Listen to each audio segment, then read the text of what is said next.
Hello there! My name is Ziva, and I run the Ziva RPG Twitch channel, and welcome to Dice Coffee Chats, Episode 2. I had so much fun with the last one, talking with Ryan about how to make a chaotic character and how to be a good player at the table, that I had to continue this conversation with a dear friend of mine, the oh so talented and kind and wonderful Abby Rose voiceover.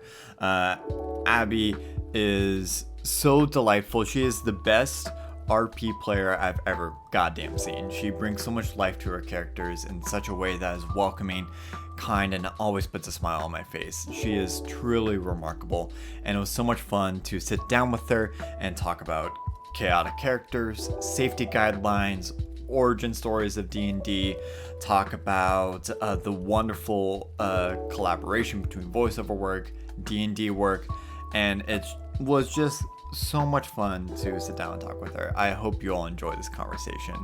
And lastly, I'll have timestamps in the description below, as well as her Twitter handle, because you all should follow her. She is an amazing person, and I hope you all enjoy this conversation, and I'll see you all at the table.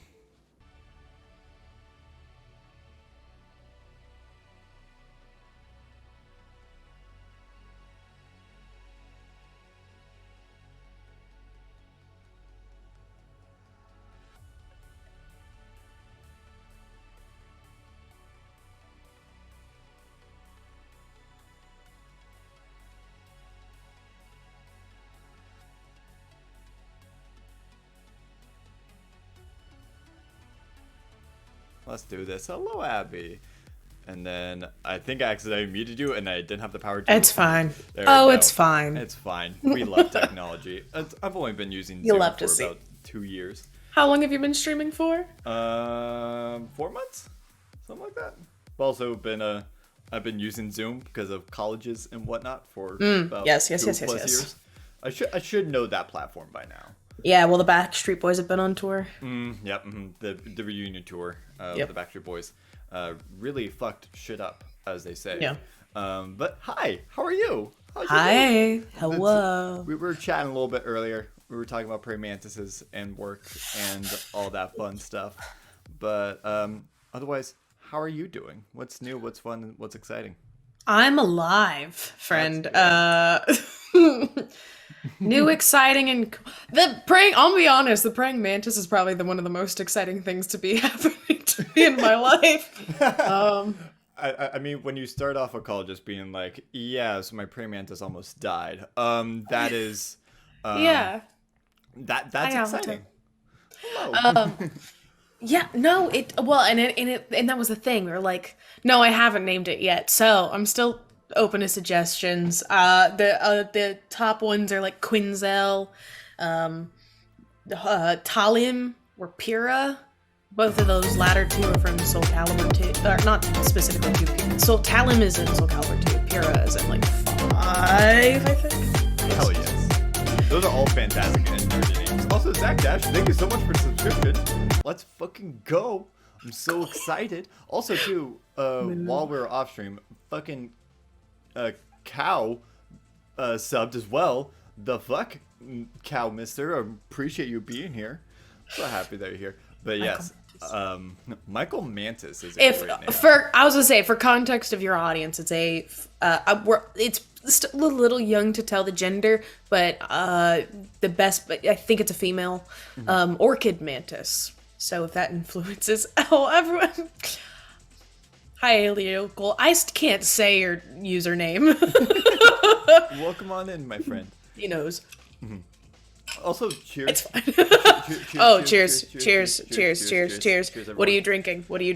I'm drinking just a latte. I got this mug from the Dimension 20 store. It's the whole... Do you watch Dimension 20 at all? I do. That is probably one of the few D&D things that I consume. Yeah. And I'll be honest, it's not all of it. So I've only seen like the first season of Fantasy High. Mm-hmm. I'm working through the second season of Unsleeping City because I was really, and I've seen like most of the Misfits and Magic was great. Oh my god, what was the one they had with the McElroy brothers? The Tiny Heist. Tiny Heist. My god. That's the one I have not seen yet. I need to watch Well, you should watch Tiny Heist. It's like 4 episodes, something like that. Nice. Easy watching. But they're chaotic. The McElroy brothers, you can tell that one of them cares about the rules of D&D a lot, and the rest don't. Which is fine. It's just evident. It. Oh yeah, I want to watch Crown of Candy. Crown of Candy, yeah. Crown of Candy was the one that started it all for me. That was the one that got me in. And holy shit, is some of the best. Well, hello! Welcome on in, subs. Cheers to you. Thank you so much for the 3 months. Leslie Mantis is a great name. Goddamn. I do like a pun, but I have to be like really sold on it. Yeah, like I need to be giggling about it for days after for me to like really dive in. Yeah, Crown of Candy it's basically Game of Thrones, but in Candyland, and is the funniest fucking thing on the planet. That's what I want. That's all I want in life. Some of the best like D&D I've ever seen. Yes, so this mug is the whole Mr. Cubby's. But about living in a police state. Yeah, so laws are threats made by the dominant socioeconomic ethnic group in a given nation. It's just a promise of violence, and the police are basically an occupying army. You know what I mean? You know what I mean? It's all in a mug, and I fucking love it. It's amazing. I'm drinking Joe Van Gogh's Ethiopia Sidamo and macadamia nut milk in a mason jar because I'm Southern. It's either Southern or super hipster. There's no or very white woman.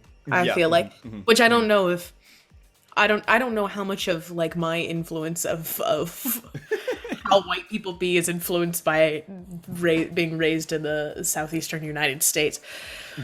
I don't know. Yeah, it's a little bit of all the above. I got made fun of so much because I would drink out of a mason jar at work when I lived up in San Francisco, because it was like the most hipster fucking move. But that was the only mug that just worked. It's good. Put a lid on it. There's a lid. It's everything I need. It's perfect. Yeah. But yeah. Sturdy, thick glass. I'm not afraid to break it. Exactly. When you drop it, it doesn't shatter. It's portable. Very portable. It's nice. Welcome to the show where we just sorry. Hey, guys. Fuck. Where we're just talking about mason jars for a hot minute. How long is this true? Well, so yeah, we're just gonna straight pivot into the tier list of mason jars. Okay, great. Ball is both of us just like ball is like top tier, right? Ball is well, I feel like ball is like, if we're doing this alphabetically, right? That's probably like upper B, lower A tier. Like it's up there. It's a classic, but I feel like there's better iterations. It's iconic. Yeah. It's iconic.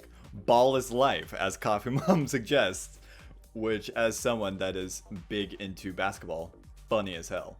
But yes, yeah. So let's kind of like dive right into it. The first question I like to ask people that come onto the show, first of all, thank you for coming onto the show. I'm so excited. Thanks for having me. You've invited terror. Welcome to the shit show. This is gonna be chaotic. I love it. Yeah, that's really what I wanted. Welcome to the internet. Yes. We're gonna get copyrighted. Do it. No. Give me DMCA'd. I don't wish that on my worst enemies. Actually. What is your origin story when it comes to D&D and tabletop RPGs? What started it off? I was in high school, and before it was kind of more. I talk about this quite a bit with the gang, and by the gang I mean the FFF chat of like.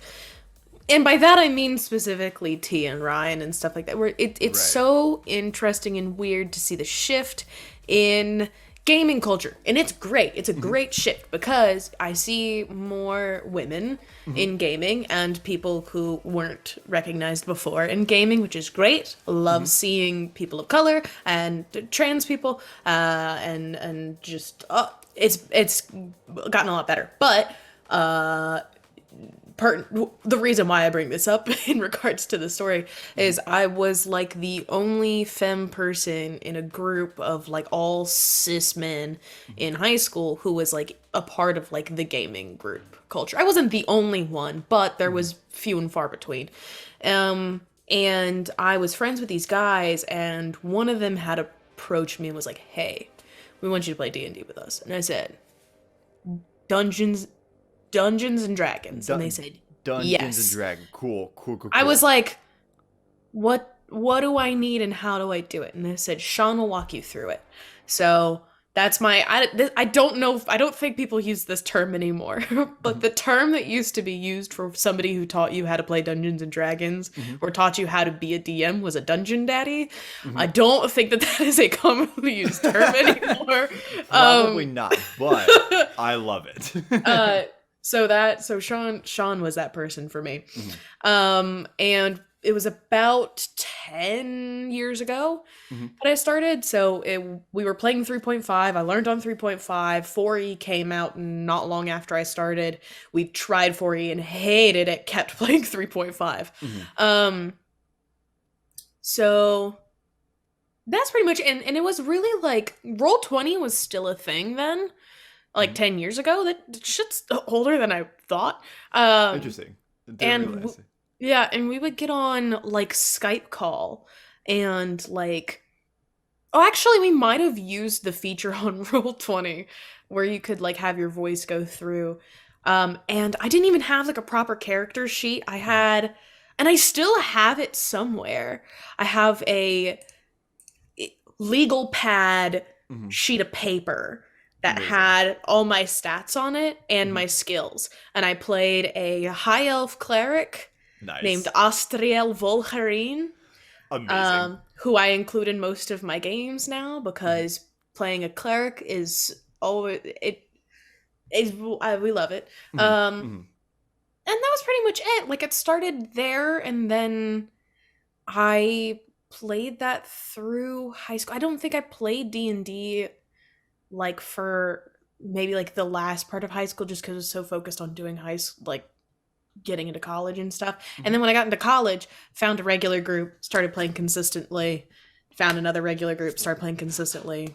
And I've been very, very lucky to find groups of people to play with. But yeah, I don't know. As far as start, that's it. That's pretty much it.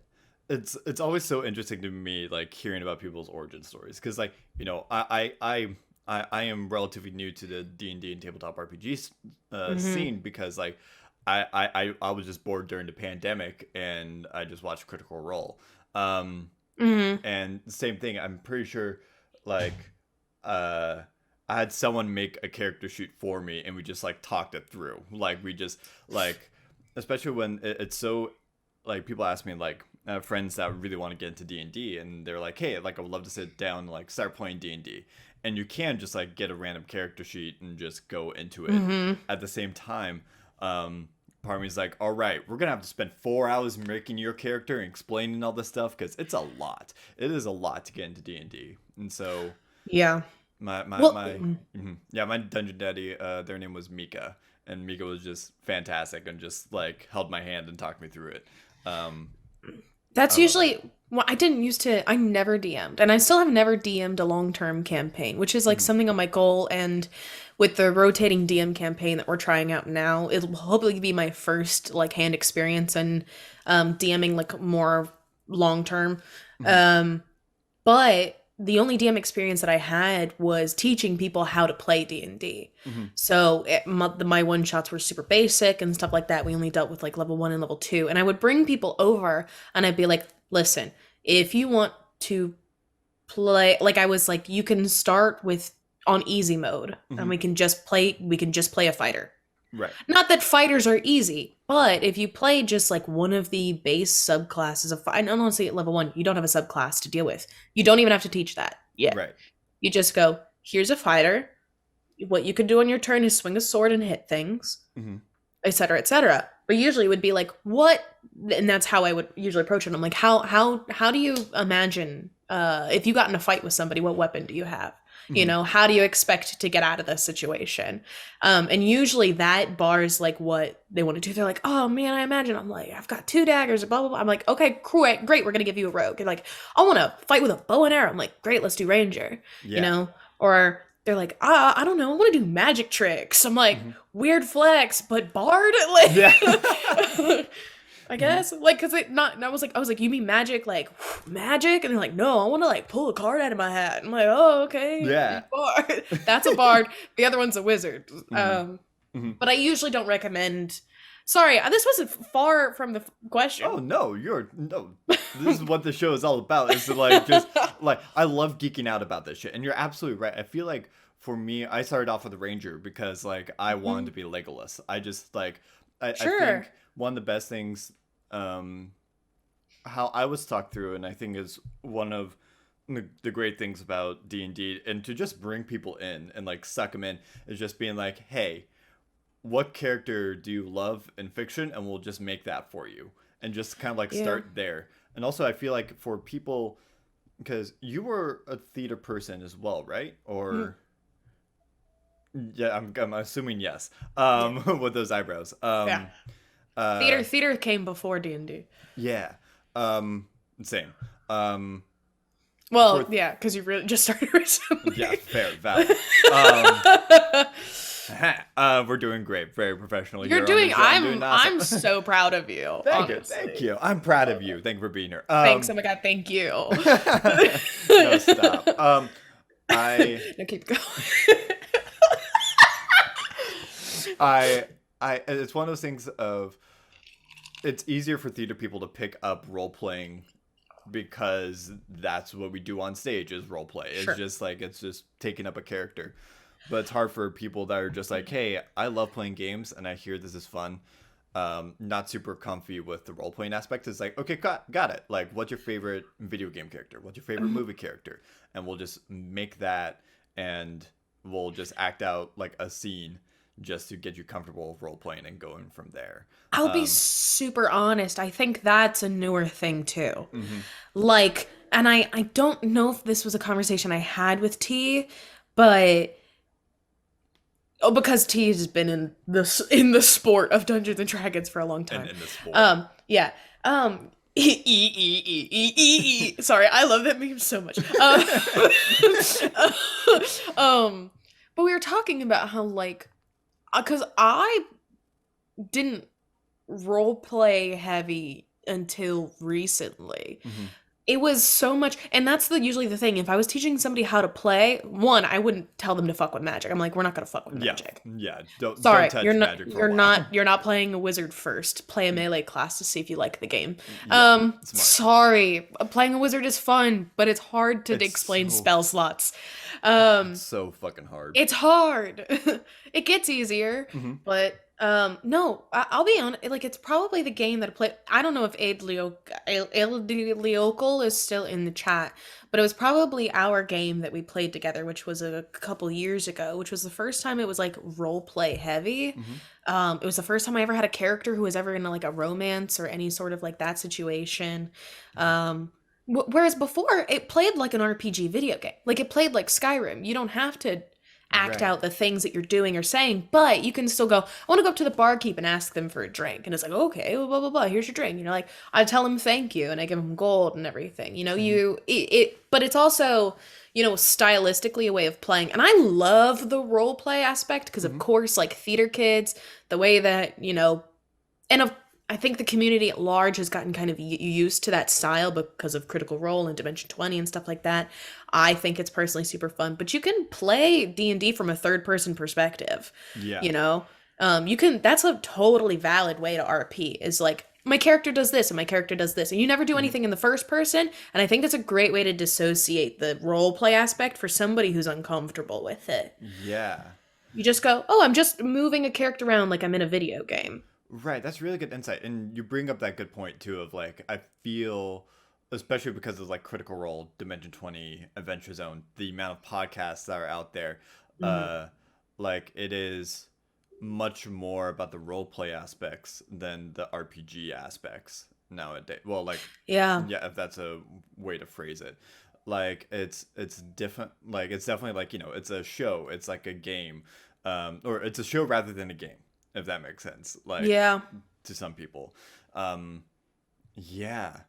I'm kind of curious too, like because of Critical Role and Dimension 20, but why, do you have an idea of like why that shift happened? Be not just because of like Critical Role and Dimension 20. Like now it's like normal for people to be more invested in the role play aspects than Hmm. the game mechanics. Um, Well, is it? Mhm. I think storytelling is accessible. Mm, No matter who you are, like mhm, storytelling is a part of every form of entertainment, TV shows, movies, video games, etc., so on and so forth. mhm. And it's super accessible and super desirable, right? Who doesn't Right. want to be a player in their favorite movie? Mhm, Which is great, awesome, cool, and fun. It's just like mhm. it's also a board game. Right. Well, and someone would tear me to shreds if I called it a board game because it's a TTRPG. It's a tabletop game. It's still a tabletop game. It is Yeah. still a, Mhm, and it's also kind of derived. It's still a pen and paper mhm. RPG game. Right. Um, but yeah, I don't know. But I think story like it makes it more accessible because Mhm. sometimes people like don't want. I know people in my life who are like tabletop games are like not for them. Board games, they don't want to do the math, they don't want to do the strategy, they don't want to do that thing. And I'm gonna be honest, first hot take of the podcast. Oh, let's go.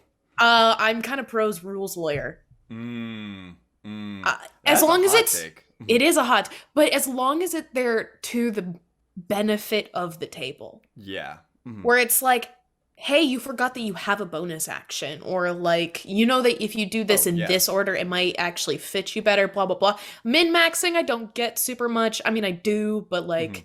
it's also I would much rather build for flavor rather than build for damage. Yeah. Um, and I,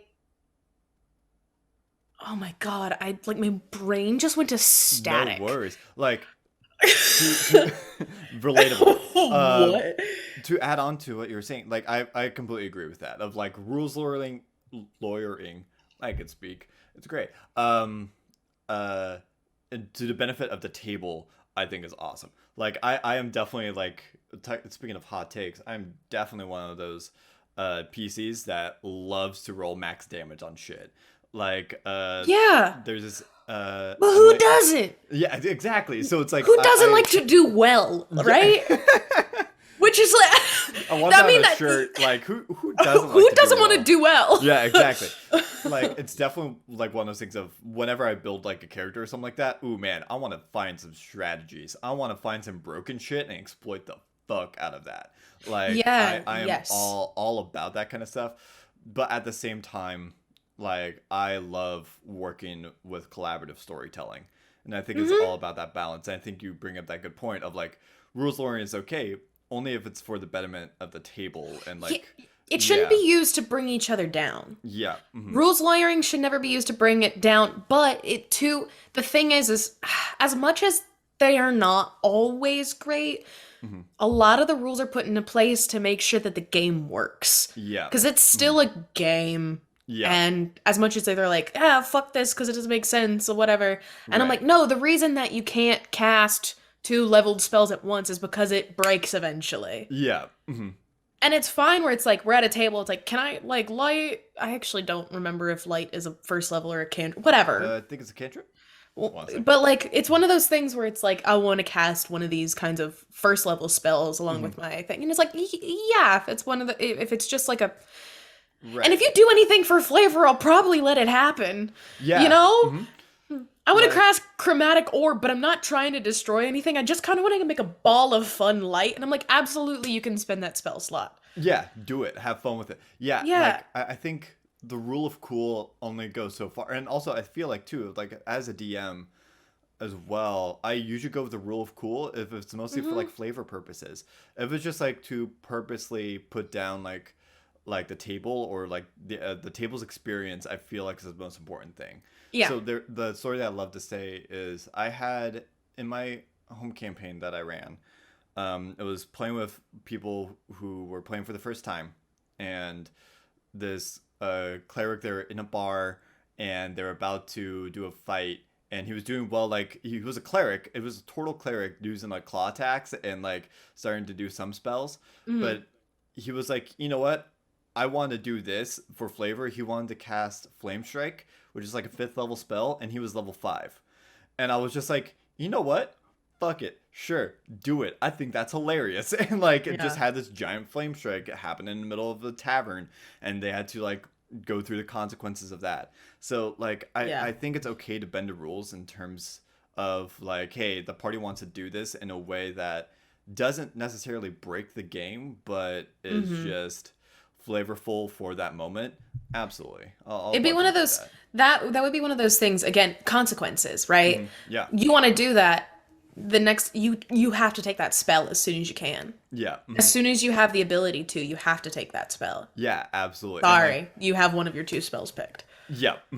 Yeah, absolutely. And like, we role played a little bit of just like them being like, that was the first time I did that spell. I don't know what that was, and it became like a plot point. So it's like, it's bending the rules is okay, but also like rules lowering for the betterment of the table, I think, is like a really good mantra to have. One question I have for you, we talked a little bit about this, touched on. For me? Like, yes, for you. What are your green flags for a table? Like, Ooh, when you decide to like be like, hey, I want to play D&D with this group of people, what are your green flags? Because we hear a lot about like, you know, like gatekeeping, bullshit, sexist, racist, all that kind of shit show. But in your experience, what are some green flags that you should look out for when wanting to join a campaign? safety conversations. That's like the first thing. Yeah. If your group is having, you're going to play, and you guys have a conversation about everybody's safety and hard lines you're comfortable with, it's kind of different when you're playing with people that you're super comfortable with, like your friends, because you kind of all know each other and you know what are sensitive topics for one another. But especially if you're playing with new people, safety conversations are very important. People who set hard and fast schedules and have a fail-safe if those hard and fast schedules are not met. As in, like, it is okay. Again, it's one of those things where it's okay to cancel if shit comes up. Say something, please. Yes. And as soon as you can. You know, it's like, so, but having that being like, hi, this is a set time and date of when we start. Also, if you can't, for any reason, please contact this person and blah, blah, blah. We'll set it up. This might be our backup date, you know, our tenuous, whatever. Stuff like that. Homebrew DMs. Always. I've been so fucking lucky. I've never bad. I've never run a module. I've never played a module. I've never played a module. But in the other hand, I've been very lucky because I've only played with homebrew DMs. Which is beautiful, wonderful, lovely. Love that a lot. Honestly, queer people at the table. That always makes me feel like it's a safer space, because I know that, like, you know, we've set in a safe and open space to talk about whatever we want. It's a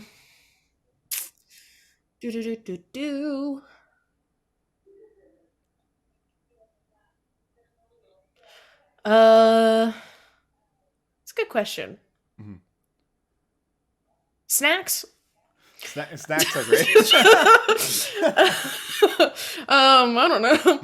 Snacks. I guess, like,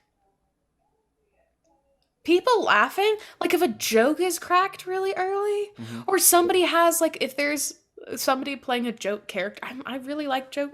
Hot take number 2. I really like joke characters. They're great. Because, I mean, again, like, you can keep everyone in check with consequences. If you if you girl boss too close to the sun, just get ready. Just get ready. Fucking relatable. Yeah, great way to fucking free. Again, fuck, I love the term, dude. I love the term "fuck around and find out." Yeah, it's so spot on, especially in terms of D&D. Like, it is just like it's definitely like one of those terms that I as a DM, I just threw out just like it's the whole you can certainly try kind of mantra. It's just like fuck around and find out. Like you are welcome to bet, got it. you're welcome to test your expectations at your earliest convenience. Right. Absolutely. And a DM who like asks for your backstory before you start the game. Mm-hmm. Yeah. Just like somebody who's like, tell me about your character and things and whatever. People who like want to incorporate. Those are green flag. I don't know if I can think of any more. Cool people. If your name is Ziva. Oh, bro. Thank you. I appreciate that. Yeah, not I wish. I know I'm a good player. But at the same time, those are all amazing green flags. Yeah, I fully agree with all those. Especially like, I love safety checklists and boundaries being set like immediately before even characters are introduced. I think it's just such an important aspect of D&D culture that I just love seeing now. Like it's something especially a lot of the gaming industry as a whole is kind of gatekeepy, and it's starting to become better, but it's really nice to see people just catching on to this idea of like, hey, it's okay to set boundaries. It's okay to be like, hey, I don't want this in this world. Like nothing felt better than when Ernie Gygax tried to start yes, TTRPG part 2, and we're like, these are the proponents I want to set up, in a whole community, old school, new school, everyone was like, fuck you. Yeah. Absolutely not. And then the whole conversation about like, hey, why are playable races alignment specific? Why? Also, my hot take, which I don't care, this one I don't care about, fucking alignment system. Yeah. Fucking alignment system. Yeah. Any day, unless you are literally a monster or a beast that doesn't have the intelligence or the wisdom and is just going off of like animal instinct. And even then, make an animal handling check and find out. Fuck around and find out. Fuck around and find out. You're gonna tell me you can't scratch a displacer beast, tell me it's not gonna like it? Exactly. Like you fucking know displacer beasts love a nice little chin scratch.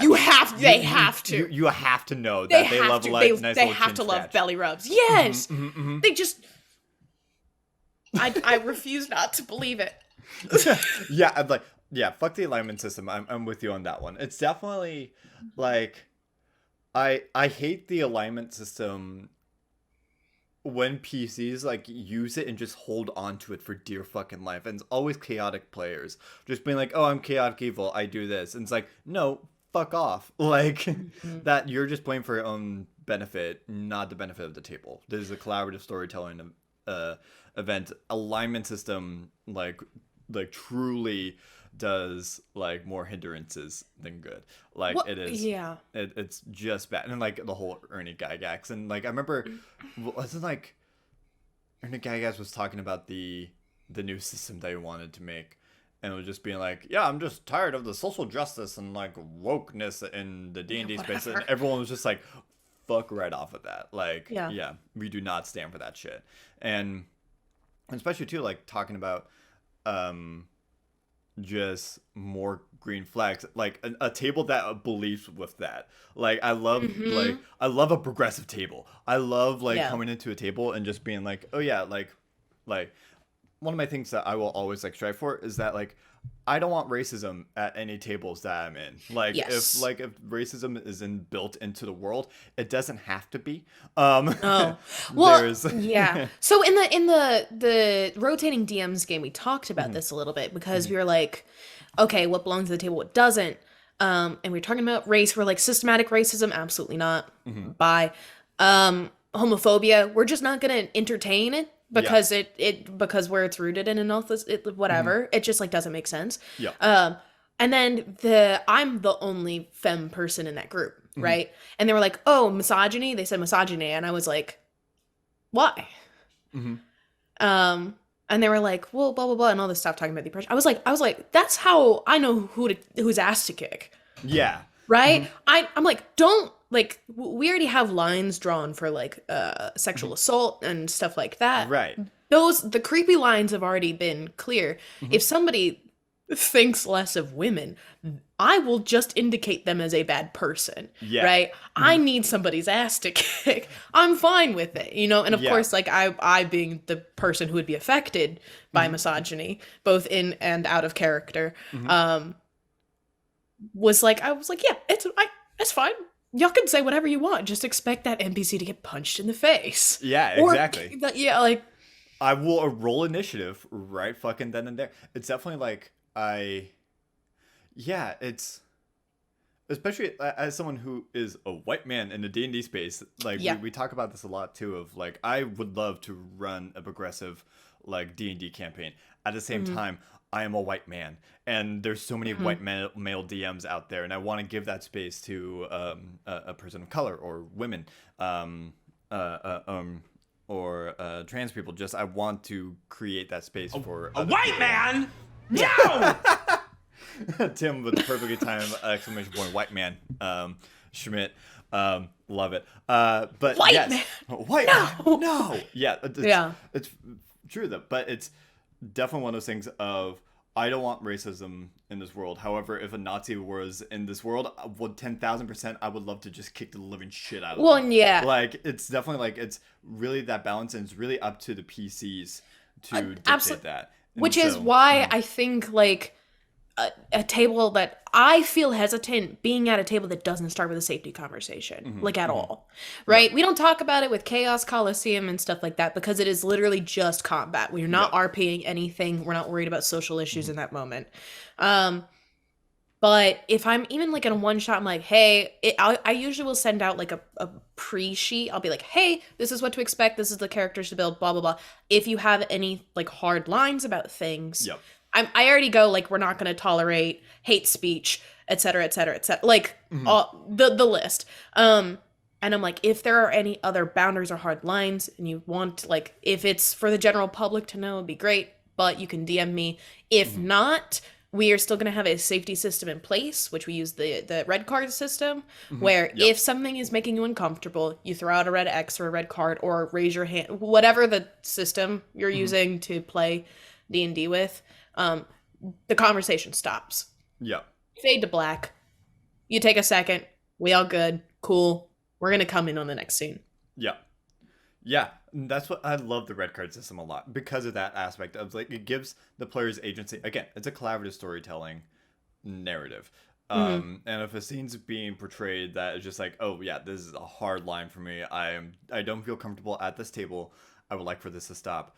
They're like, I love coming into a table that respects that and just like, okay, cool, fade to back, we move on to next scene, and we continue about it. And then also too, like, I love follow-up conversations, like if especially like if the table's comfortable with that, just being like, hey, like, you know, if it was a DM that initiated that scene or player or something like that, like, a conversation doesn't need to be had. At the same time, if the players choose to engage in that conversation, that's also good. Like, it's definitely one of those things of, I think the red card is brilliant because you could just like throw up a hand and just be like, all right, fade the black, moving on, don't have to worry about it. At the same time, like, having a table that's like, hey, can we just talk about this a little bit? I just feel uncomfortable for X, Y, and Z, would not like to see this again.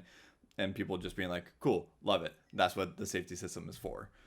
We in my consistent game that I've been playing for a while, we do stars and stones at the end of every so we talk about pros and cons, stuff like that, and it was because we were having wrap-up conversations, but they ended up being not productive at one point, and like kind of targeted into the fact of like they were giving constructive criticism, but the way that they were saying it made people feel stupid and belittled, where it's like, why would you make that choice, or blah blah blah. And of course it was like kind of more like, you know, nudging them and kind of thing, but it was like, okay, let's change how we're having this conversation.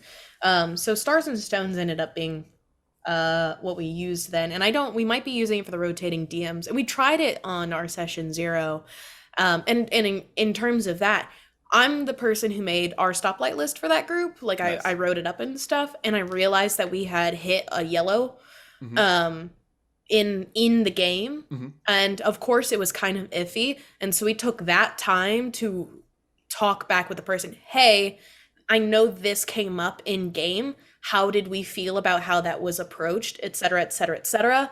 And they were like, oh, that was fine. It was within circumstance and hilarious. And I was like, cool. Like, I just want to make sure, like, if we're having a yellow line kind of situation in which, like, it kind of teeters on specificity of what the situation is, like, I always want to be like, hey, this came up. How was that approached? Do you want that to go the fuck away? I fucking love that. That is so, like, fucking good communication is so amazing. Like, my God, like, it's just, it baffles my mind. Like that is so goddamn cool. The build, I'm gonna steal that stoplight system because I love that of just being like, hey, here's a yellow situation. How do we feel? Just want to check in, things of that sort. Because again, collaborative storytelling. Like, want to make sure everyone at the table feels comfortable and like giving that space. Like, I'd be happy to show it to you if you want to. Yeah, absolutely. I would. Again, it's one of those things where like I will have to double check with the group to make sure that they're okay with me sharing. Right. Hours, because I would love to show you like what it is actually like in thing, and it would just be you and I private, and I would tell them that it would again come with communication. I would ask them if it's okay, right? And show you how we do it if you wanted. Yeah, absolutely. Like, yeah, again, if it's comfortable with the table and whatnot, I would fucking love to see that because that is such a great tool to use. And it's just good for check-ins. Like, I am always a firm believer in just, like, checking in with people and just, especially as a DM. Like, it's just so important, especially at the table. Yeah, well, it's great because it's always accessible too. And because there's a bunch of us who are DMing smaller arcs, if we write something and we're confused on whether or not it'll make the table uncomfortable, we always have that sheet of paper to go back to. Yeah. Ooh, yeah. And then if it's in the yellowish kind of zone, then we can address it. Hey, if this is portrayed this way, thoughts, feelings, et cetera, et cetera. And then the green zone, of course, is for stuff that may or may not make people uncomfortable that we all have all cleared, Yes. So, self-care check. Ooh, yes, self-care check. Thank you. Also, I will point out to the comment of like Ziva's favorite thing is checking in on people. Yes, in an emotional way, not a physical way. Just being like, oh yes, I want to check in with people. And just, hello, I'm just checking in. Hello.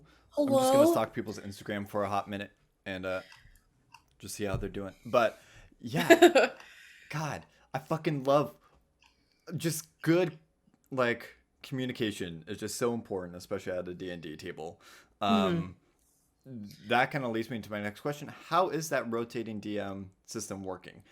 I heard you all had a session 0, and also too of like I know like it's definitely one of those things of like it's a home game. But a lot of people know about it, so it's like whatever you feel comfortable like sharing and all that kind of stuff. I'm fine. Like, yeah, but like I am so fascinated by this idea of everyone being a DM at certain points and things of that sort. How is it going? I love that group of people a lot, and it's one of those things where like. And of course, like I really like everyone in that Discord community. Like it's just all the FFF folks in the chat. F in the chat. Yeah, I'm gonna start doing that now. Let's throw some F's in the chat for Cool Flash Fables. It was like the group that we're playing with was the first one-shot group. Besides like playing on Ryan's stream, it was the first one-shot group that I played with offline. Oh, nice. And it was around Halloween, so it couldn't have been like a month or two after everything had started. So it helps one that they're really great and wonderful, and somehow that just happened. Like that would happenstance. How they feel about me, you'd have to ask them. Very highly of you. I appreciate the sentiment. I am having a lot of fun. It's going to be, and I think because all of us anticipate it being clunky. It's working so far. Yeah. We are starting Arc 1, though. So we're going to see what it's like to officially have that switch over. Venus. So God damn, Bean. Thanks so much for the reset. Holy fucking shit. It's been 3 fucking months. God damn, Bean. God damn. So I think that helps a lot. The world that we've built is really cool. I'm a very anxious person. Hi, I got a lot of anxiety. So I worry about stepping on other people's toes all the time, and Relatable. like, do I have too many secrets as a DM or a player, or all that stuff? What are the expectations? And though we kind of have it listed out, I know that there's like a little bit of stuff that we still haven't like talked about, and we broached one of the subjects, like Ryan's expectations for how long the arcs are, and like my expectations were very different. I was like, oh, we didn't talk about that. So it's one of those things that like comes up every now and again, and it's going to be like a process to go through. But we have our session 1. We had like our session 0 last week. We have our session 1 tonight. And I'm so fucking stoked. It's been the longest week of my life. Oh, I'm so excited. That's gonna be so much fucking fun. Oh yes. Did you all like plan out like the order of the DMs and like who has what arc? We were going to, and then we decided not to intentionally. I love it. So we all have arcs that are being built. We all kind of know what we're running. Right. But we don't know what everyone else is running. So we're doing it based off of each other's where the last one ends. And It's like, I actually think that mine would fit in here. Ooh, I love that. Blah, blah. So we'll see. Excuse me. We'll see how clunky it gets. And yeah, I'm sorry, T. Yeah, T is starting arc 1. And T, so I can't remember if we decided on whether or not T was doing a very, very short arc just to get us all in the very into it, and then T's going to go back to his actual arc later. I believe that was the case, just because we're starting at like level 3 and we just want to like get into our characters and stuff like that. So very excited. T is a terrifying DM because he homebrews all of his shit, which is great, but it's also scary because he does like blood magic, death wizards. I love it. He loves to fucking murder people. Yeah. I fucking just like a murder hobo DM is my favorite thing in this world. Yeah. It's great. It's cool. It's very harkening back. We were talking about early D&D. You playing on 3 sets. That's great.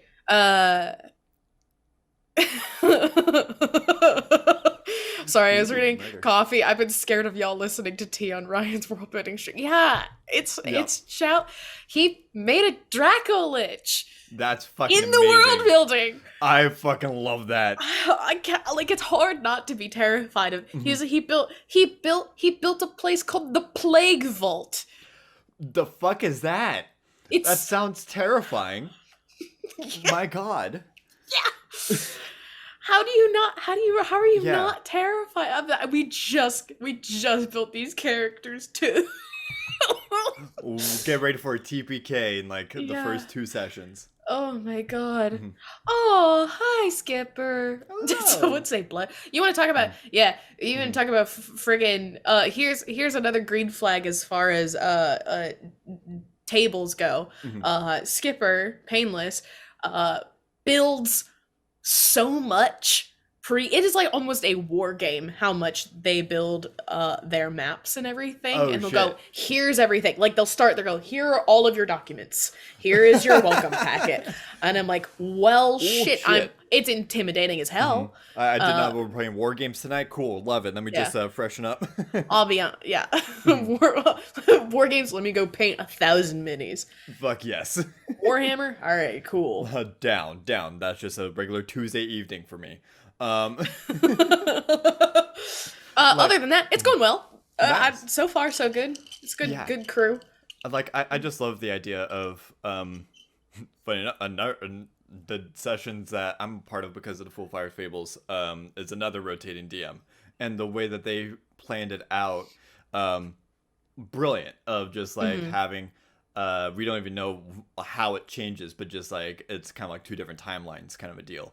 And I just love that aspect. I think collaborative world building for me, when given the space to be like, hey, I want to try this out, and a whole table just being like, yeah, like let's figure that out, is some of the most heartwarming things on this planet. Because it's really interesting for me because coming from a theater background, right? Like, Mm-hmm. I'm so used to blocking and scripts, and I was shit at improv. I was terrible at it. Like, I am not big into improv, but whenever I come to like a D&D table, and everyone's like working together to build a story, Mm-hmm. it's just something so magical about it. And like I think that it's because of being at a table with set boundaries, guidelines, It's safety long checks. form. It's long form, absolutely. It's and also being long form is just like amazing. Long form Um, improv is always, yeah, in my opinion, has always been easier.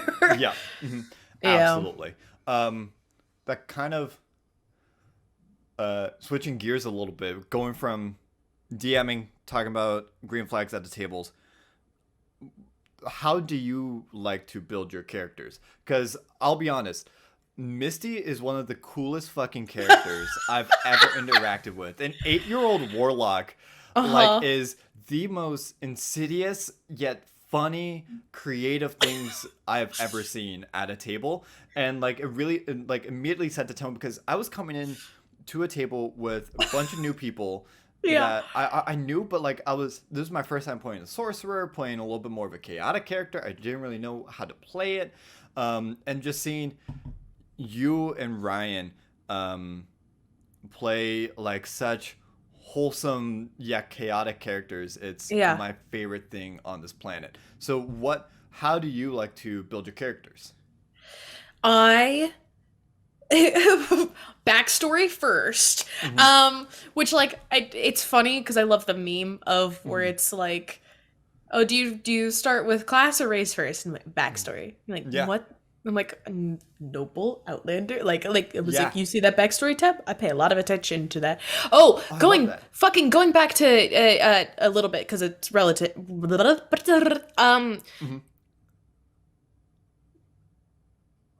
Fucking alignment system. Hmm. I tell the people that I'm teaching how to play D&D, fill out your flaws and bonds and all of that shit, your Hmm. personality traits, like your core kind of adjectives that you would use or others would use to describe your character. Hmm. Fill those out because those are going to influence your decisions way more than your alignment. Oh yeah, Like, and 100%. they Yeah, should, because why would they be exactly. specific about one thing? Anyways, Hmm. all that to say, yeah, I start with backstory first. So I wanted Hmm. to, what happened is that I wanted to play a kid, Hmm. and Silver and I were just talking about building, Hmm. and so Silver was like, yeah, I want to play this kind of like blah blah blah rogue, and I said, can I be your sister? I love that. And they were like, absolutely. And then so the next question is, it's like, cool, I want to play an 8-year-old. How the fuck would an 8-year-old get battle competent? Hmm. And the only way is if you were like a sorcerer or a warlock, Yeah. probably, unless you're just a child kung fu prodigy, Just full which on Robin. some Just. people are. Yeah, exactly. Some Hmm. people are, but I was like, this makes the most sense. So I was like, oh, a warlock. And I was like, well, how would Mystique get her warlock powers? Also, who do I want to represent her? And I have an idea for an NPC that I'm not gonna say out loud because it's a secret for T. Sorry. Right. Um, but I was like, oh, okay, blah blah blah blah blah. How do I want her to be portrayed? And I was like, I want this to be a good kid, Hmm. um, but is truly a little sister. So Yeah. I was like, what patron wants to take a child on? Hmm. A genie, like a chaotic good genie. I love that. And I was like, I was digging in a sandbox. I got hurt one day. I got scraped up, and I found a genie bottle. Hmm. I opened it, and then it's like, great. Oh, and then it all filled in.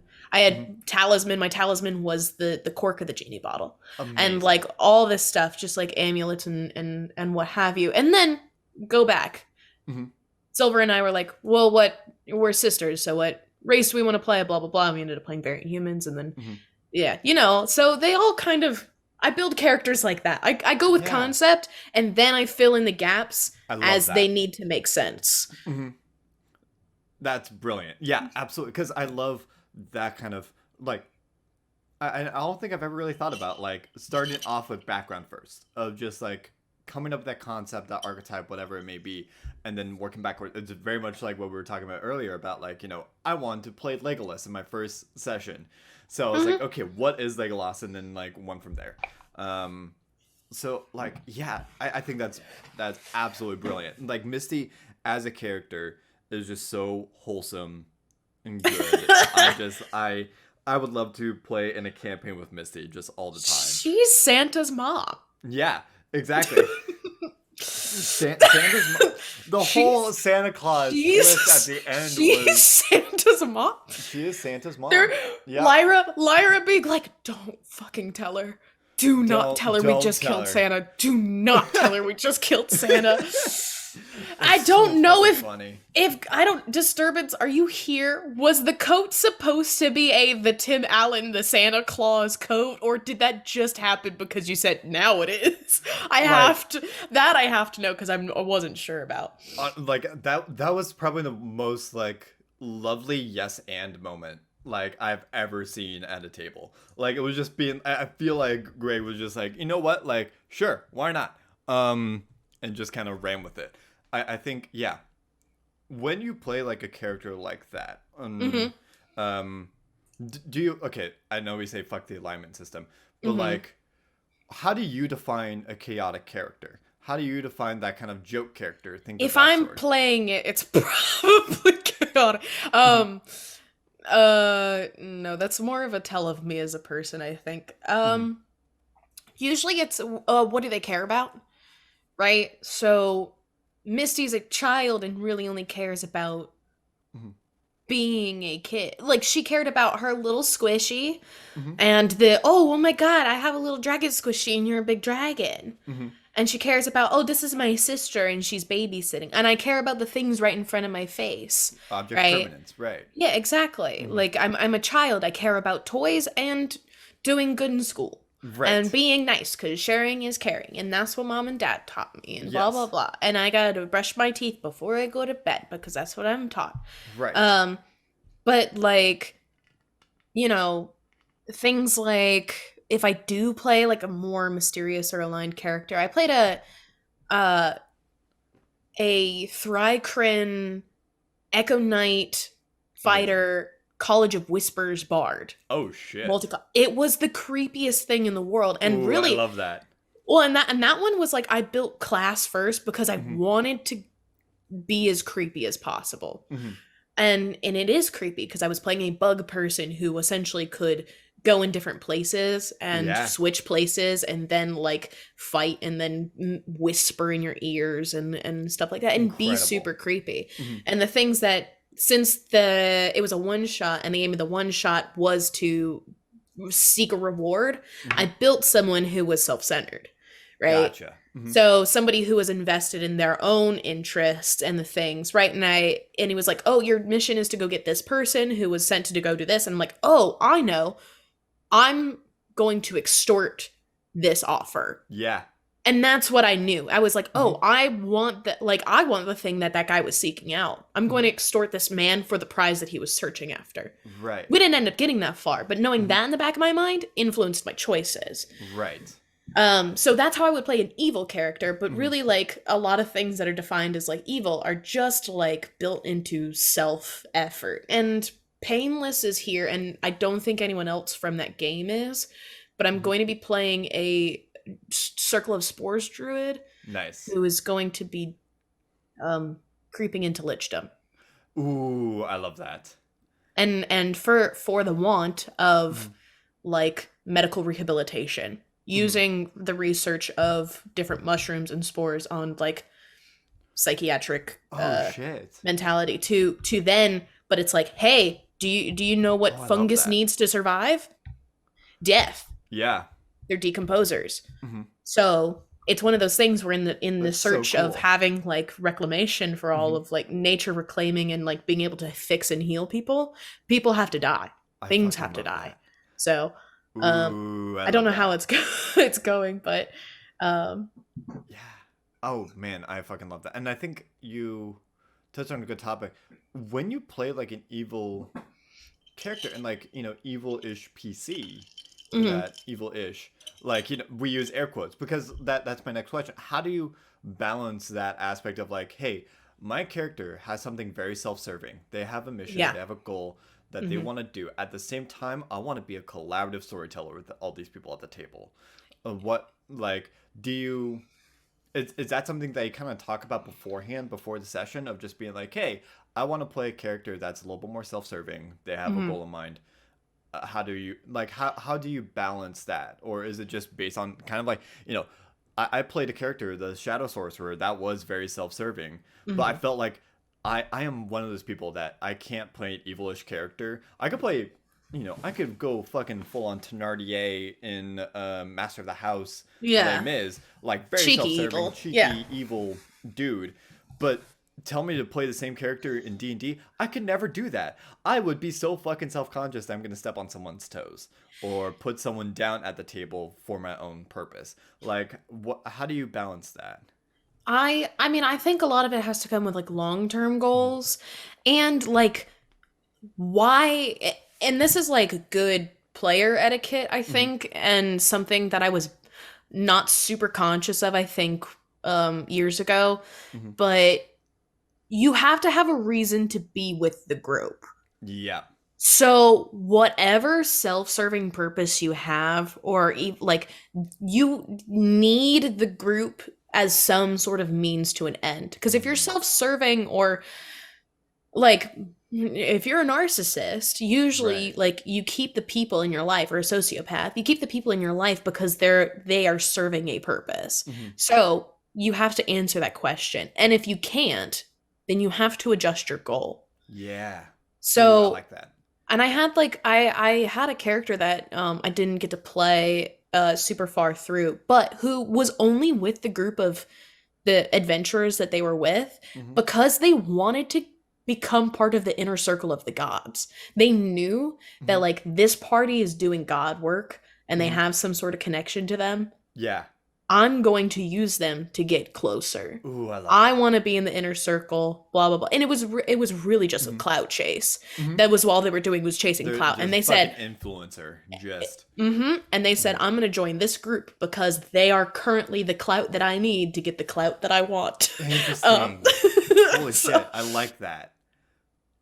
Yeah, that's a great point, too, of just being like, you know, being like, first, like, Again, I want that on a fucking mug. I want that fucking framed on my wall of just, you know, have a goal, but also have like a reason to stay with the party. And if you can't find that reason, adjust your goal. I think that's the best, like, that is the best advice I can possibly hear about, like, you know, playing a more self-serving character. Is adjusting a goal to make sure that you can still be with the party. Yeah. Oh man, I love that so much. Diving a little bit deeper into this, we're into the fucking thick of it here. Into the thick of it. Go ahead. You do a lot of voiceover work. I do. Do you think which came first, D&D or wanting to become D&D voiceover? Gotcha. Dungeons and Dragons did. Oh, interesting. Gotcha. What part of, I mean, kind of simple question, but I feel like there's a story behind it. What parts of D&D made you want to go into voiceover work? They weren't related. Oh, interesting. Gotcha. I have always been somebody who did theater, and I always wanted to do theater, and ever since I was very, very small, like, that was something that I wanted to pursue as a career, because I found out you could, and I went, what? And so I said, I want to pursue it as a career. I got into my higher education as far as an actor goes, and realized that contemporary realism not only isn't for me, it is also not my favorite thing to do. Right. And I said, great, so what is? A lot of people around me were doing musical theater, which is, like, glad for them. I like musical theater. I don't have the talent for that. Like, that is just not in my wheelhouse, and that's fine. Shakespeare was something that I've stuck with for a long time. Shakespeare I really like and am pretty okay at, as far as, like, I have a wide breadth of knowledge about Shakespeare. Love it. I am trained in some very specific Shakespearean shit, like Elizabethan dance, original dialect, like stuff like that. So Shakespeare is it's not original. It's called original pronunciation, OP, as opposed to RP, which is royal. Whatever. I could go on about Shakespeare. I really like Shakespeare. Yes. Absurdism is something that I found that I liked a lot. But in that search of, like, trying to figure out the things of, or the niche of theater that I would actually be successful and get work in, because I could do theater and I can do whatever I want, but to like try to make money off of, I was like, well, what do I want to do? Like, what do I want to see myself in? And I was like, I was already a hardcore gamer. I've been playing video games my entire life. Right? Before theater, before D&D, everything, always video games. Yeah. Video games were always there. And I was like, I want to do voices in video games and cartoons and stuff like that. And I was always casted, and like it came from the thing of like, that was a goal. I've always been, if I ever was in like musical theater, I was always a character role, and realized that that was a theme, that if I was doing straight plays and stuff like that, I was being cast for children's theater. And you know, it's like, you take the things where it's like, oh, this is what people see me as. And also you find the things that you want to do. And voiceover was that area for me. Because I was like, oh, I can pursue doing cartoons and video games, animation and all that stuff. And there's a wider breadth of what voiceover also encompasses. But that's the thing. I was like, I need to find something that not only something that I like and am passionate about, but something that I'm relatively okay at to realistically pursue in the field that I want to be in. Yeah. That makes it, I what a fucking great description too, of just being like, in terms of voiceover, how do I want to ask this question?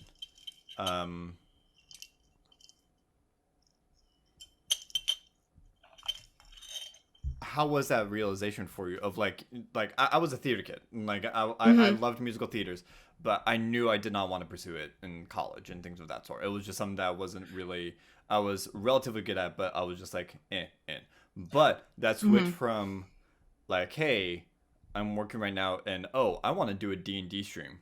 That was a weird shift for me, of just being like, okay, it's a change of perspective, a change of focus. And I've been loving it ever since, but it's a change of focus that I was not expecting. With voiceover work, how was that shift from you of like, you know, doing Shakespeare and things of that sort, playing D&D? Like, how was that shift? How was that frame of reference shift for you, if that makes sense? Yeah. I am going to correct Lysanther for a half second. Shakespeare's modern English. You want to talk about my nerdy side? Shakespeare's modern English. Old English is more akin to archaic German. It's like what Beowulf is written in. Right. Back to the question. It wasn't a huge shift. It was a hard reality to realize that the type of theater that I was doing is probably not what I'm going to be doing for the rest of my life. I thankfully love voiceover work. So that wasn't difficult. They weren't like D&D and voiceover are still not related things in my life. I lied.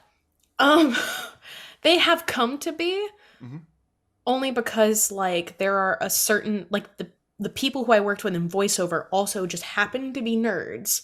Right. And so I have participated in projects that are very D&D adjacent, but are not D&D projects themselves. Right. D&D has always been my personal hobby. This is my fun time. Yeah.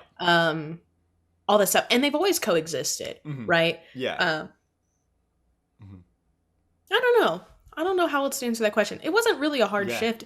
It just kind of was like a hard reality to have that conversation with myself. Because I didn't, you don't expect that. And then somebody's like, you can't do this, or you look this way, or this is your typecast, which like, fuck a typecast, but like they're kind of real. Yeah. And I think that's probably the conversation. And like, I know we were talking about before this, is like, I'm a very self-conscious person.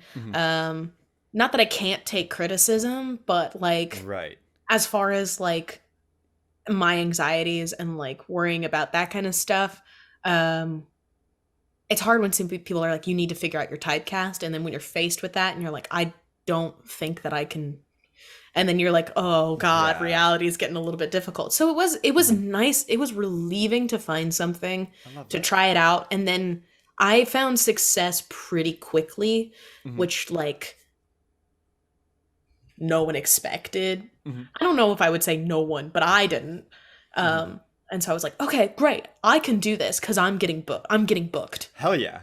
So Hell yeah. I'm like, Yeah, it's is it that- helpful for D&D? Yes, it's fun sometimes. Right. It's fun to play characters sometimes and be able to do voices, mostly because it shocks other people sometimes. But yeah, the voice for Misty is still like when you started talking like an 8-year-old, I was terrified. But yeah, that was gonna be my follow-up question about how has voiceover work affected your D&D play? And you mentioned in the Discord a while back about like, you know, you had an RP moment that was like people complimented you on. Do you think and you talked to like your origin story of D&D of being a little bit more that third person. Do you think voiceover work has affected your role play because of doing voices, or do you think it's just two separate things? yeah, I mean, the ability to like put a voice on, being an actor, I think helps, right? Just but in a general sense of like you, and I'll be honest, I think that that's more in the building part of the Right. aspect, like backstory, like doing Uta Hagen's questions, Yeah. doing like figuring out like the structural blocks, like the emotional building, and you know, the like um building psychologically, and that's sort of something that's like you learn a lot when you do contemporary realism, is like the build psychologically, the Stanislavski, the Boleslavsky, the Meisner, and stuff like that. Having that knowledge, I think, helps inform me being able to build a well-rounded and three-dimensional character. Right. Joke characters tend to be more two-dimensional. I don't care, they're for a joke or They're a one fun. shot or Yeah, whatever. exactly. Yeah, they're just fun. But I think that my education has influenced that more than anything. Gotcha. Being able to do voiceover work has just been kind of helpful for fun.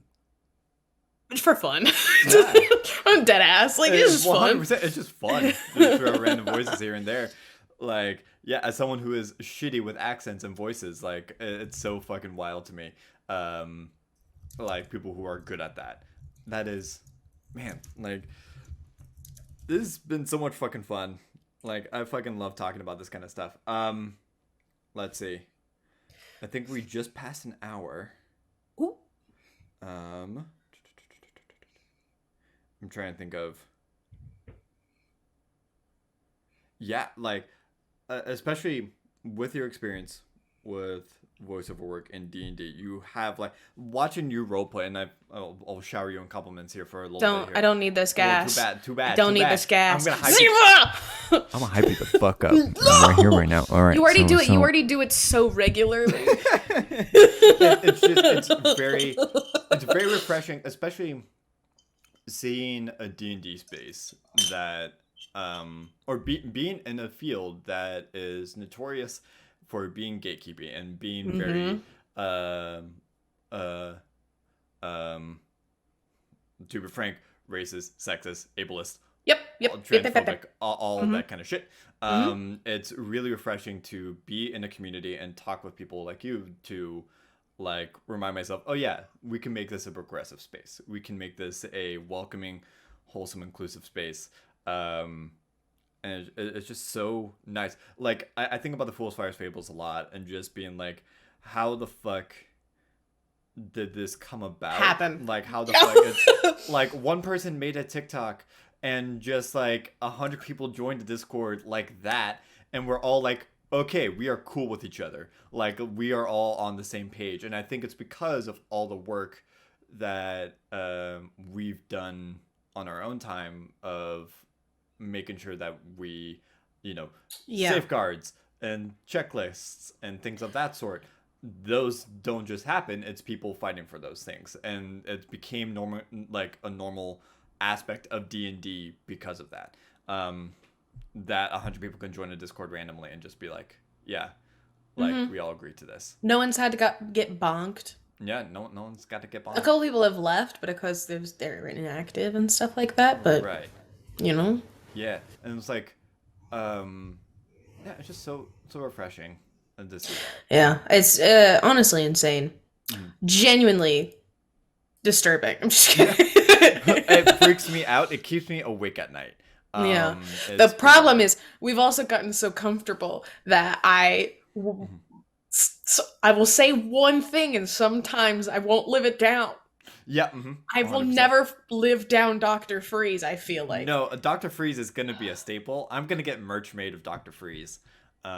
Just to Nothing made me more upset to find out that Victor Fries is a doctor.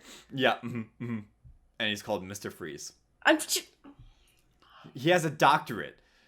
a doctorate. He has a doctorate. Like, we don't call Harley Quinn. We don't call Harley Quinn Dr. Harley Quinn. I was like, yeah, because it's her villain name. What? Yeah. Harleen Quinzel, whatever. And also, why is that? Why is that? Misogyny? Yeah, honestly, probably. Probably. Probably.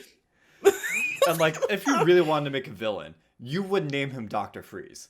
Because like Mr. Freeze just sounds too formal. And like he seems that type of person that would be an absolute dick about like, no, I didn't go through like an extra like 16 years of college just to be called Mr. Like, You put refer to me as- PhD after your name on a resume. Exactly. Because you've earned it. You want people to know what you're... Again, chase the clout.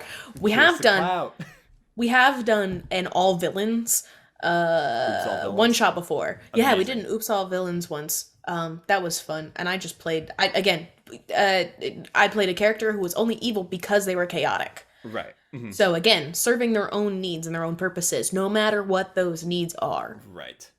So, was doing the job because it gave you money and clout. Yep. Hung out with the people that they did just because they were there. Exactly. That didn't come without making them turn purple, you know? Exactly. It's definitely like I would love to do an all villains like one shot or something like that. But I love playing villains on stage, but whenever I come to a table, I always want to play that like lawful good, fuck the alignment system, but also just like that face character. Like I love being like the charismatic one in the group. And just being like, all right, guys, like if I could play a camp counselor in every D&D session, I would. Like, also, you should just play have you ever built a camp counselor? I have not, but now you that should I do just that. talked about that, You need to do that. I'm going to. You have to do that. Oh my fucking god. One of like my D&D mentality things is that the first 6 characters you build are directly reflective of you. Whether that is they are hyper accentuating a trait about yourself that you like, or they expose your flaws, or there's something that you wish that you were. Yeah. It's usually like in your first 6 characters are directly reflective of those things. And it's not until after you build a bunch of characters that you're like, I'm gonna build a robot who's controlled by a mouse. Yes. Just like his name is Squeaky, and the suit's called Tiny Stark. I love it. I fucking love it. Now I'm thinking about especially my first character. My first character was again built after Legolas, but it was a pirate wood elf, who I knew it about myself, but I never really I didn't give myself the title of being bisexual. Like I didn't come out until somewhat recently. And so like when I first built my character, he was definitely bisexual, but I did not like I worked that into the character, but didn't really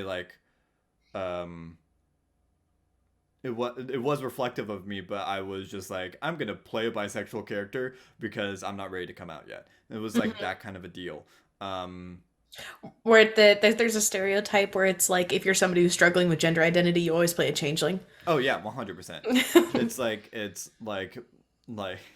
or if you don't want to come out as bisexual, you play as a pirate, and that just like it works. Or a tiefling. Or a tiefling, absolutely. Oh wait, no, like a half elf. Yeah. Or something like that. Yeah. But yeah, it's Sorry, I just read the comments. Stop! People saying like, "Stop calling me out." Everyone's just like looking at their past 6 characters, just being like, "Oh fuck! Oh fuck! Oh fuck!" Why did your ranger have a frog companion? No reason.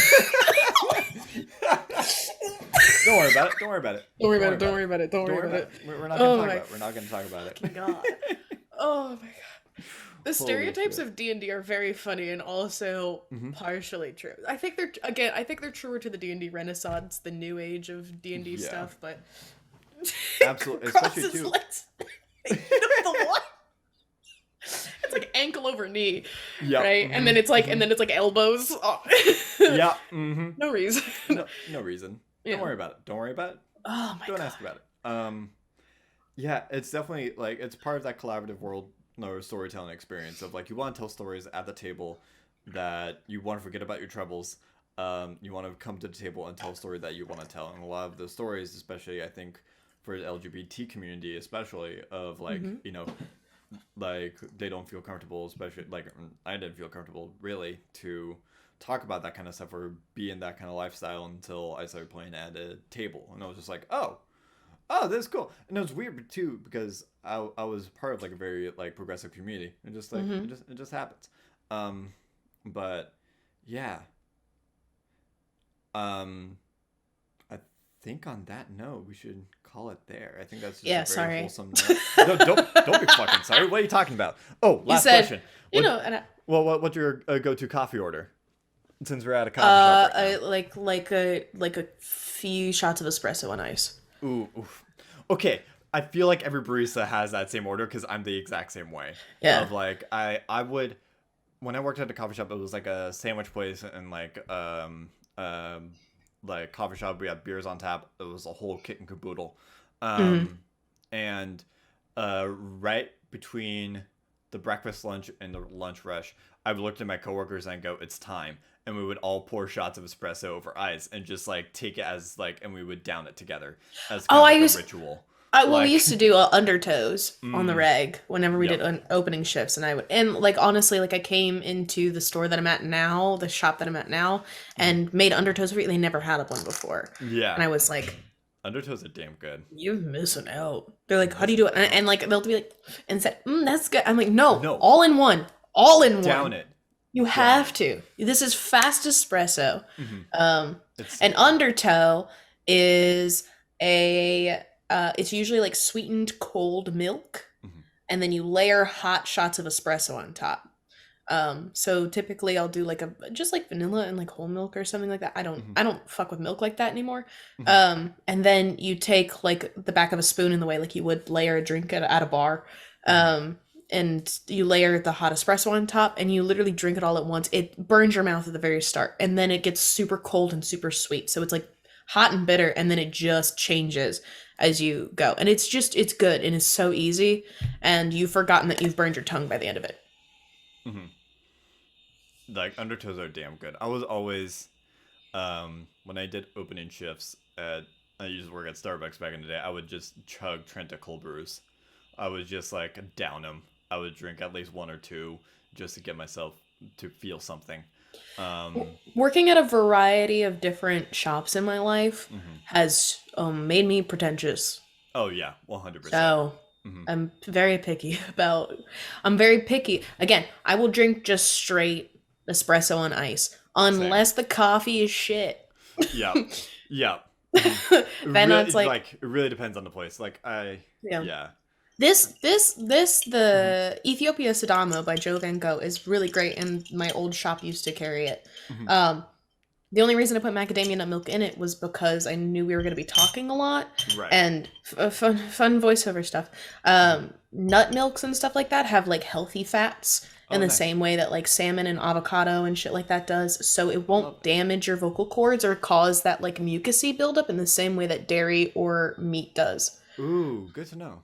But I knew we were going to be talking a lot, and so I needed some help because I'm dehydrated all the time, like a bad voice actor, a very, very bad voice actor.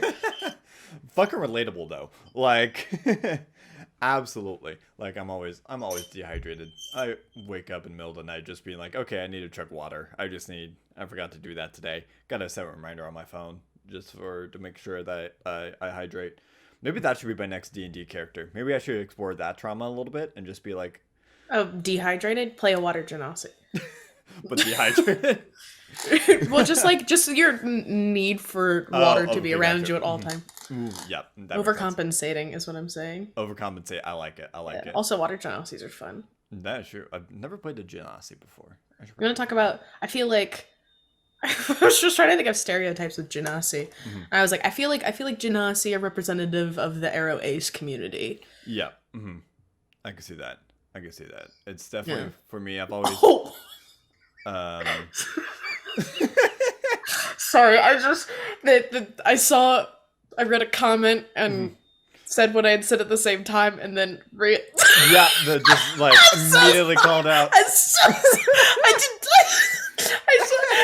so.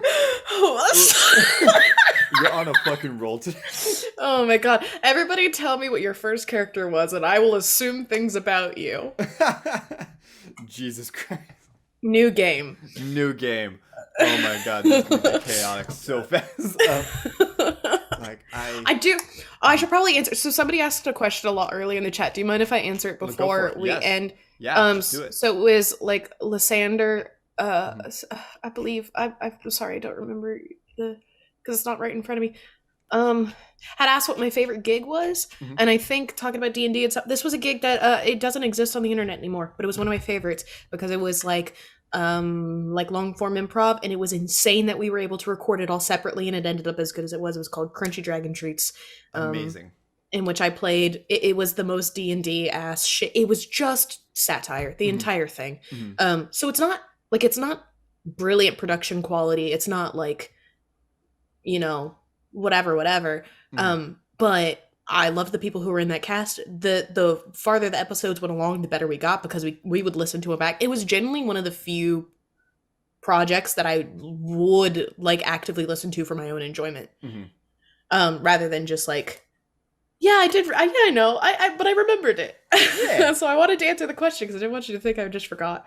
Actually, that might be a good point of like, if anyone in chat has any questions, now would be the time to ask some questions. And now's the time.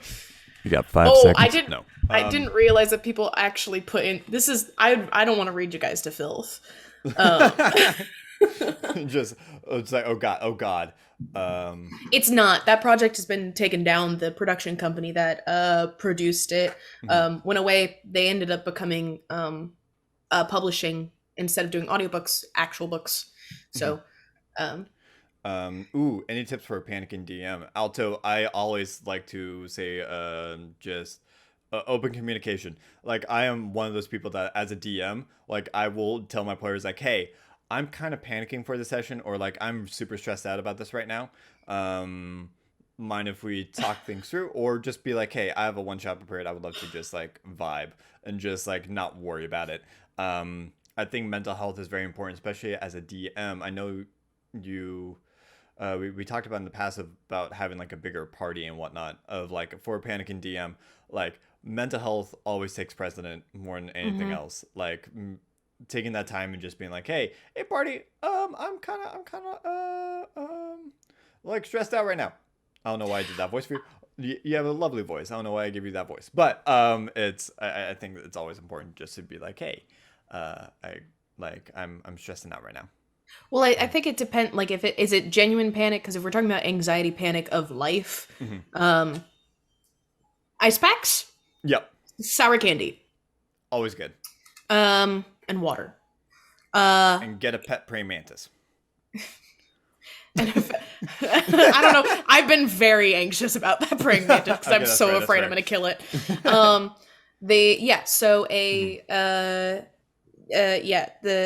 So ice packs to help chill out your genuine panic. Okay, yeah, genuine panic, anxiety panic. Why am I getting a phone call? I'm so sorry. Phone calls? How dare you? I have to respond to that. I'm just gonna text them. I'm really sorry. Oh, no worries. And also, we get end stream in a few minutes here, so I know you have a day ahead of you and whatnot. Not until later. But they just didn't know that. I don't think. Anyways. So. Right. Ice packs to chill out your vagus nerve. If you keep it here, it'll help shock your body into thinking that you're so when you're panicking, you're going to fight and flight. If you put an ice pack on your chest, it tells your body, whoa, this is not a fight or flight situation. This is not the conditions in which I thought they were. So your body will freak out. Same thing with sour. It's the same sort of vibe. It's just tricking your brain out of flight or flight. Water for me helps me take deeper breaths so that I can stabilize my heart rate. If it's DM panic, just let your characters talk. Like, let your PCs talk, and then they will make something up, and then you go, that's what we're doing now. Yep. If you're trying to set a record, how many tacos could you eat in 30 minutes? Like tiny little tacos? Or what kind of... Are we talking street tacos? Or are we talking, like... like white person buffet dinner style tacos. Do you know what I'm talking about? Yep. 30 minutes, probably 30 tacos. Yeah, I could eat a taco a minute, like a hand taco. I could eat a street taco. Okay, like a street taco, like a hand taco, like definitely. I'm gonna highball it here. I'm gonna say 35. I feel like if it's street tacos and I'm trying to set a record, if I'm like dedicated to this, I could eat like a little bit more than one a minute, probably. I think the first couple of minutes I'd be like, yeah, a couple of tacos, and then it's like. You slow down. History on my secretive rogue. Anything going in tonight? Her favorite color is red. There you go. Done. Her favorite color is red. And she's got a lot of piercings in her ears. But none on her face. And she doesn't have any tattoos. So, any projects that are available, there's one D&D based project that is a long form improv project that we finished that last year. Hell yeah. At some point. I don't know when it's getting produced, but we recorded an entire first season. I can post that in Ziva's Discord when that actually goes out. Yeah. There's another project that's coming out in the spring. I can't talk about. It's an NDA. Damn. But there's an indie game that I'm a voice for. Oh shit! We'll have to have you back on whenever that comes out, so we can talk about that. Thanks. Oh no! Don't give him ideas. Listen, Lysanther. Cool. I think that was all the questions. Yeah. I don't know if absolutely. I think this has been so much fun. Thank you again. Thanks for having me. Thanks for letting me go way over your time. No, like honestly, like I expect this as much. Like I try to set for an hour, but then I just geek out and just get super excited about talking about like this because I fucking love talking about it. And we just go over time just naturally. But again, thank you so much for taking time out of your day to chit chat and whatnot. Also, thank you to everyone in chat for being here. This is it's so wholesome and inspiring to see a whole bunch of people that just like, hey, I want to spend a few hours just watching people talk about D&D and how to make it a safe space for people. Like it makes my heart happy just to see that, because that's what we try to do on this channel, is to help people make their spaces, their tables, a safe space. And thank you again, Abby, for being here. I appreciate that. Thanks for having me. And thanks to, I love your Twitch community. They're great.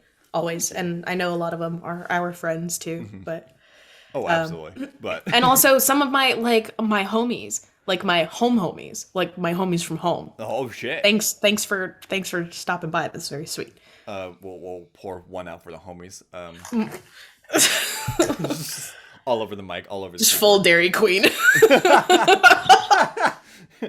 I love you too. Just great. Just absolutely. But yeah, awesome. Well, thank you all so much for being here. We'll end stream here.